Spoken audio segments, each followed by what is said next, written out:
இந்த வீடியோவில் என்ன பார்க்க போகிறோம் அப்படின்னு பார்த்தோன்னா மெடிக்கல் சர்வீஸ் ரெக்யூர்மெண்ட் போர்டு, அதாவது மருத்துவ தேர்வு வாரியத்திலிருந்து வேக்கன்சி வெளியிட்டிருக்காங்க. வாங்க இந்த வேக்கன்சி பற்றி இந்த வீடியோவில் பார்க்கலாம். அதாவது 7th ஃப்ளோர் டிஎம்எஸ் பில்டிங் 359 அண்ணா சாலை, தேனாம்பேட், சென்னை 600-006 இங்கேருந்து தான் இந்த வேக்கன்சி வந்து வெளியிட்டிருக்காங்க. அவங்களோட வெப்சைட் லிங்க் கொடுத்துருக்காங்க, இமெயில் அட்ரஸ் கொடுத்துருக்காங்க அண்ட் ஃபோன் நம்பர் கொடுத்துருக்காங்க. அதாவது application are inverted only through online மோட்லேயே நீங்கள் அப்ளை பண்ணணுன்ற மாதிரி மென்ஷன் பண்ணிட்டாங்க. இது டெம்பரவரி பேசிஸில் தான் அவங்கள எடுக்காங்க. அதுக்கப்புறம் வந்துட்டு என்ன போஸ்டிங் அப்படின்னு பார்த்தோன்னா ப்ராஸ்தட்டிக் கிராஃப்ட்மேன், அந்த போஸ்ட்டுக்காண்டி ஆள் எடுக்காங்க. அதாவது நேம் ஆஃப் தி போஸ்ட் பொறுத்த வரைக்கும் ப்ராஸ்தட்டிக் கிராஃப்ட்மேன். சேலரி பொறுத்த வரைக்கும் உங்களுக்கு பே லெவல் 8 இருக்கும். அதாவது 19,500 இருந்து 71,900 வரை இருக்கும் அப்படின்ற மாதிரி மென்ஷன் பண்ணியிருக்காங்க. வேக்கன்சி பொறுத்த வரைக்கும் இப்போதைக்கு அப்ராக்சிமேட்டாக ஒரு 36 வேக்கன்சி வந்து வெளியிட்ருக்காங்க அப்படின்னு சொல்லியிருக்காங்க. அடுத்து இம்பார்ட்டன்ட் டேட்டை பொறுத்த வரைக்கும் 4/4/2025 நோட்டிஃபிகேஷன் வந்து வெளியாகிட்டு, லாஸ்ட் டேட் பொறுத்த வரைக்கும் 25/4/2025 அப்படின்னு சொல்லியிருக்காங்க. சேலரி டீட்டெயில் ஆல்ரெடி நம்ம பார்த்துட்டோம். அதுக்கப்புறம் வந்து என்ன சொல்லியிருக்காங்க அப்படின்னு பார்த்தோன்னா ஏஜ் குவாலிஃபிகேஷன் பொறுத்த வரைக்கும் 1/7/2025 அப்படின்ற மாதிரி மென்ஷன் பண்ணியிருக்காங்க. ஆல் கேட்டகரிஸ் வந்து மினிமமாக ஒரு 18 வயசு இருக்கணும் அப்படின்னு மென்ஷன் பண்ணியிருக்காங்க. அதுக்கப்புறம் SC, ST, SCA, BC, BCM and MBC and DNC கேட்டகரியாக இருந்தீங்க அப்படின்னா அவங்களுக்கு ஏஜ் குவாலிஃபிகேஷன் வந்து நோ மேக்ஸிமம் ஏஜ் லிமிட் அப்படின்ற மாதிரி மென்ஷன் பண்ணியிருக்காங்க. பொதுவாகவே 18 ஏஜ் இருக்கணும்.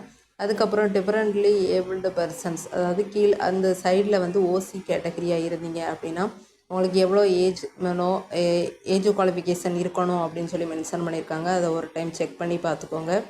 அதுக்கப்புறம் வந்துட்டு எஜுகேஷன் குவாலிஃபிகேஷன் கொடுத்துருக்காங்க. அதாவது ப்ராஸ்தட்டிக் கிராஃப்ட்மேனுக்கு வந்து நீங்கள் குறைஞ்சது 10th முடிச்சிருக்கணும். அதுக்கப்புறம் வந்துட்டு டிப்ளமோவில் வந்து நீங்கள் ப்ராஸ்தட்டிக் அண்டு ஆர்த்தோட்டிக்ஸ் வந்து முடிச்சிருக்கணும் அப்படின்னு சொல்லியிருக்காங்க. ஏதாவது ஒரு இன்ஸ்டிடியூட்டில் அப்படின்ற மாதிரி மென்ஷன் பண்ணியிருக்காங்க. அதுக்கப்புறம் வந்து ப்ரொசீஜர் ஆஃப் செலெக்ஷன் பொறுத்த வரைக்கும் உங்களை மார்க் பேஸில் தான் எடுக்கிறதா சொல்லியிருக்காங்க. அதுக்கப்புறம் வந்துட்டு மார்க் பேஸில் எடுத்துகிட்டு அதுக்கப்புறம் வந்து உங்களுக்கு வந்து ஓரல் டெஸ்ட் இன்டர்வியூ இருக்கும் அப்படின்னு மென்ஷன் பண்ணியிருக்காங்க. அடுத்து மினிமமாக எஜுகேஷன் குவாலிஃபிகேஷனை பொறுத்த வரைக்கும் எப்படி உங்களோட பர்சன்டேஜ் கனெக்ட் பண்ணுறாங்க அப்படின்னு போட்டிருக்காங்க. டிப்ளமோ கோர்ஸில் வந்து 50%, 10th வந்து 30%, 12th 30% அண்ட் 10th வந்து 20% சேர்த்து அப்படின்ற மாதிரி சொல்லியிருக்காங்க. அதுக்கடுத்து வந்து ஃபீஸ் சொல்லியிருக்காங்க. ஃபீஸ் எவ்வளோ அப்படின்ற மாதிரி எஸ்சி, எஸ்டி இந்த மாதிரி கேட்டகரியாக இருந்தீங்கன்னா உங்களுக்கு வந்து 300 அண்ட் அதை தவிர்த்து அதர்ஸாக இருந்தால் 600 ஃபீஸ் இருக்கும் அப்படின்ற மாதிரி மென்ஷன் பண்ணியிருக்காங்க. அடுத்து ஆன்லைன் ரெஜிஸ்ட்ரேஷன் சொல்லியிருக்காங்க. அவங்களோட வெப்சைட் கொடுத்துருக்காங்க. ஒரு டைம் போயிட்டு எப்படி அப்ளை பண்ணணும் அப்படின்ற ப்ரொசீஜரை வந்து நீங்கள் பார்த்துக்கலாம். அதுக்கப்புறம் வந்துட்டு கம்யூனிகேஷன்ஸ் வித் தி எம்ஆர்பி என்ன அட்ரஸ் அப்படின்னு சொல்லி மென்ஷன் பண்ணியிருக்காங்க. இந்த medical service requirement board 7th floor 359 அண்ணா சாலை, தேனாம்பேட், சென்னை 600-006 அட்ரஸ்க்கு வந்து சொல்லியிருக்காங்க. அதுக்கப்புறம் வந்துட்டு நீங்கள் என்ன போஸ்டிங், அப்பாயின்மெண்ட் ஆஃப் போஸ்டிங் வந்து ப்ராஸ்தட்டிக் கிராஃப்ட்மேன் அப்படின்ற மாதிரி சொல்லியிருக்காங்க அத்தாரிட்டி. அதுக்கப்புறம் ரிலேட்டிங் செலெக்ஷன் வந்து 30 டேஸ்க்குள்ளே இருக்கும் அப்படின்ற மாதிரி சொல்லியிருக்காங்க. 30 டேஸ்க்குள்ளே எடுக்கிற மாதிரி இருக்கும், உங்களுக்கு தெரியும் அப்படின்ற மாதிரி மென்ஷன் பண்ணியிருக்காங்க.